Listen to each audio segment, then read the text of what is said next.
മറ്റൊരു പ്രധാനപ്പെട്ട വാർത്തയിലേക്ക് CMRL എക്സാലോജിക് മാസപ്പടി കേസിൽ പ്രതിപക്ഷ നേതാവ് പിണറായി വിജയന്റെ മകൾ വീണ ടിയെ എൻഫോഴ്സ്മെന്റ് ഡയറക്ടറേറ്റ് വീണ്ടും ചോദ്യം ചെയ്യുകയാണ്.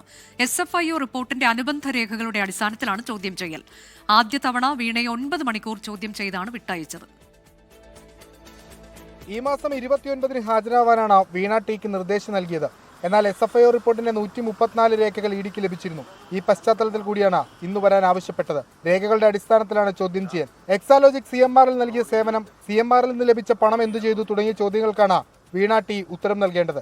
കഴിഞ്ഞ തവണ സേവനങ്ങളുമായി ബന്ധപ്പെട്ട രേഖകൾ ചോദിച്ചെങ്കിലും വീണയ്ക്ക് ഹാജരാക്കാനായിരുന്നില്ല. കേസിൽ CMRL അധികൃതരുടെ ആദ്യഘട്ട ചോദ്യം ചെയ്യൽ പൂർത്തിയായി. MD ശശിധരൻ കർത്തയുടെ ഭാര്യ ജയ കർത്ത, മകൾ ഷിബി കർത്ത, മകൻ ശരണസ് കർത്ത എന്നിവരടക്കം 6 പേരെയാണ് ചോദ്യം ചെയ്തത്. ഇവരെ ചോദ്യം ചെയ്യാൻ വീണ്ടും വിളിപ്പിക്കും. 24 കൊച്ചി.